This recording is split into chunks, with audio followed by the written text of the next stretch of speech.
Assalamualaikum warahmatullahi wabarakatuh. Perkenalkan, nama saya Lutfi Nafisa dengan NIM 1302625046.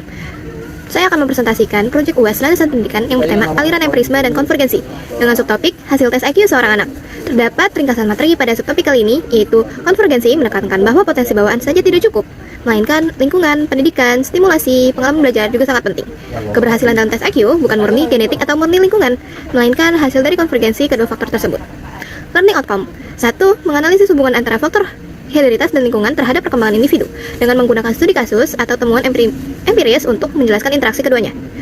Kedua, mengevaluasi efektivitas lingkungan belajar dalam memfasilitasi atau menghambat manifestasi potensi bawaan serta memberikan argumentasi berbasis teori dan data. Yang ketiga, merancang model pembelajaran adaptif dan menggunakan potensi personal peserta didik untuk stimulasi lingkungan, mengoptimalkan capaian pelajar. Yang keempat, menginterpretasikan hasil asesmen, misalnya IQ, gaya belajar, dan bakat. Mengintegrasikannya dengan faktor lingkungan untuk menentukan strategi pembelajaran yang tepat. Yang kelima, menyelesaikan masalah pendidikan dengan menerapkan prinsip konvergensi untuk mengevaluasi berbagai intervensi dan memilih solusi yang paling efektif.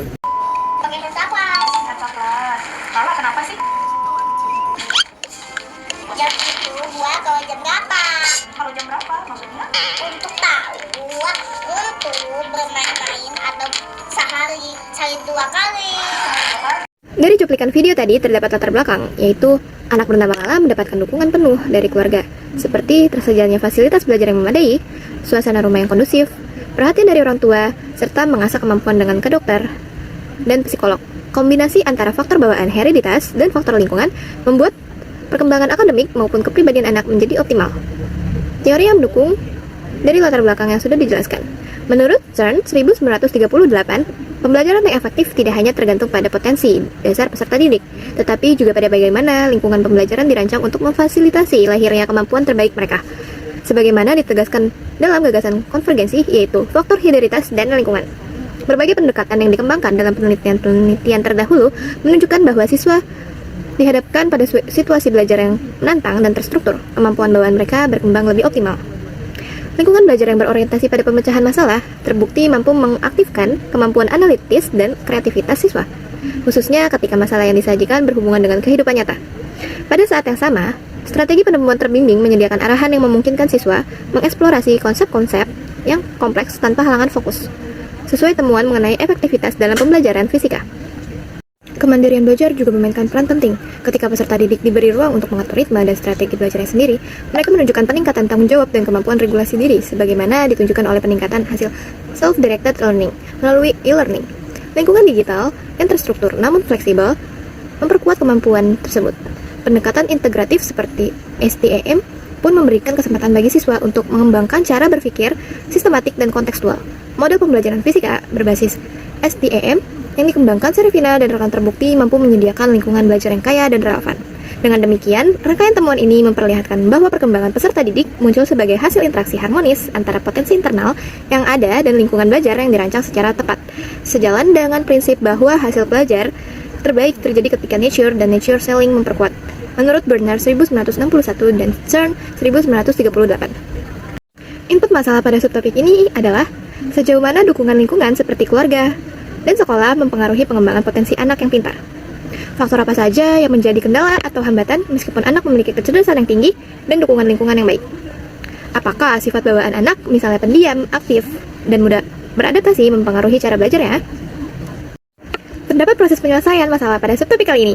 1. Faktor bawaan berupa kecerdasan tinggi hanya akan optimal apabila dukungan oleh lingkungan yang kondusif. Di rumah, keluarga berperan menyediakan fasilitas belajar, membimbing, memberi motivasi, dan menciptakan suasana emosional yang positif. Dukungan ini membuat anak merasa aman, bersemangat, serta mendorong untuk terus belajar. Di sekolah, guru berperan penting dalam memberikan metode pembelajaran yang variatif, menantang, sekaligus relevan dengan minat anak. Selain itu, lingkungan sekolah juga menyediakan kesempatan untuk bersosialisasi, melatih kerjasama, dan mengembangkan keterampilan non-akademik. Jika kedua lingkungan ini berjalan sinergis, maka potensi bawaan anak tidak hanya berkembang dalam aspek intelektual, tetapi juga dalam aspek kepribadian, keterampilan sosial, dan kemandirian. Dengan demikian, dukungan lingkungan yang dapat menjadi faktor kunci yang menentukan apakah kecerdasan bawaan seorang anak akan berkembang secara optimal atau justru terhambat. Yang kedua, tantangan yang sering muncul adalah masalah motivasi dan kebosanan. Sebab anak yang kemampuan intelektual di atas rata-rata cenderung cepat memahami materi sehingga merasa kurang tertantang. Selain itu, tekanan akademik dari orang tua maupun sekolah yang menuntut prestasi tinggi dapat memicu stres dan rasa tekanan. Anak yang cerdas juga terkadang mengalami hambatan kesulitan dalam bersosialisasi karena merasa berbeda dengan teman sebayanya, sehingga bisa mempengaruhi perkembangan sosial emosionalnya. Tidak jarang pula fokus berlebihan pada kecerdasan intelektual membuat aspek non-akademik seperti kreativitas, keterampilan, emosional, dan kepemimpinan terabaikan. Kondisi ini bisa diperparah dengan kejenuhan ataupun burnout akibat aktivitas akademik yang terlalu padat tanpa keseimbangan dengan kegiatan rekreatif. Bahkan, prestasi anak yang pintar seringkali dianggap hal yang wajar, sehingga usahanya kurang dihargai yang pada akhirnya dapat menurunkan motivasi untuk terus berkembang. Dengan demikian, meskipun lingkungan sangat penting, tetap dibutuhkan pengelolaan yang bijak agar kecerdasan anak benar-benar berkembang secara optimal dan seimbang. Yang ketiga, temperamen dan karakter dasar anak membentuk preferensi, misalnya belajar sendiri atau kelompok, perhatian, motivasi, dan cara merespon tugas, sehingga perlu disesuaikan dengan strategi pembelajaran. Dengan melakukan observasi, dapat mengetahui sifat bawaan pada anak, misalnya suka bicara di depan kelas, mudah terganggu, memilih kerja individu, dan wawancara singkat dengan anak. Memilih strategi yang tepat untuk pembelajaran anak. Misalnya anak yang pendiam, takut berbicara, solusinya yaitu mulai dengan presentasi dalam 3 kelompok.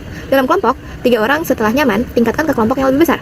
Anak sangat aktif, yang sering terganggu, solusinya sediakan tugas yang memerlukan gerakan atau proyek model, serta area kerja tenang untuk tugas tertulis. Penggunaan strategi yang tepat dapat membantu anak dalam proses pembelajaran dengan maksimal. Output masalah studi kasus, hasil tes IQ seorang anak, yaitu dukungan lingkungan dan keluarga berperan besar dalam mengoptimalkan potensi anak yang pintar. Fasilitas belajar yang memadai, pola asuh yang suportif, serta guru yang memahami kebutuhan anak dapat membuat kecerdasan anak yang lebih berkembang. Kedua, kendala yang dapat muncul antara lain sifat anak yang kurang disiplin, motivasi belajar menurun, pengaruh negatif dari pertemanan, serta tekanan berlebih dari ekspektasi keluarga maupun sekolah. Selain itu, faktor emosional seperti rasa cemas, minder, atau kesulitan mengelola waktu juga bisa menjadi hambatan.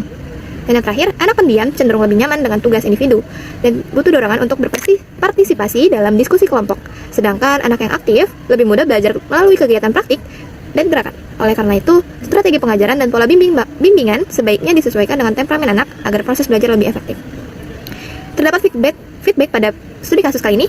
Faktor hereditas, potensi bawaan lelah yang tinggi dapat menimbulkan resiko bahwa fokus pada IQ saja bisa menimbulkan ekspektasi tinggi dari orang tua ataupun guru. Sebaiknya perhatian juga diberikan pada aspek non-kognitif seperti karakter, emosional, motivasi, agar perkembangan holistik optimal bukan hanya intelektual. Untuk memastikan bahwa kekuatan IQ Lala digunakan yang dikembangkan, lingkungan seperti sekolah dan orang tua perlu menyediakan stimulasi sesuai, misalnya program pembelajaran yang menantang, dukungan untuk kreativitas, dan kesempatan aplikatif. Contohnya proyek, eksperimen, dan diskusi. Jika Lala misalnya adalah anak yang pendiam atau cenderung low profile, meskipun IQ-nya tinggi, dia mungkin kurang vokal dalam menyampaikan ide atau takut salah sehingga tidak aktif di kelas. Untuk itu diperlukan sifat bawaan serta lingkungan emosional yang aman agar Lala merasa nyaman mengembangkan kemampuannya. Kesimpulan yang saya dapatkan pada presentasi kali ini ialah metode aliran konvergensi menjelaskan bahwa perkembangan anak dipengaruhi oleh faktor bawaan dan lingkungan. Setiap anak memiliki potensi unik yang berkembang optimal melalui stimulasi pendidikan, pengalaman, serta dukungan keluarga, sekolah, dan masyarakat. Tujuannya adalah menyeimbangkan faktor internal dan eksternal agar anak berkembang secara utuh. Berikut daftar pustaka yang saya dapatkan untuk pemaparan materi kali ini. Cukup sekian dari saya, kurang lebihnya mohon maaf. Wassalamualaikum warahmatullahi wabarakatuh.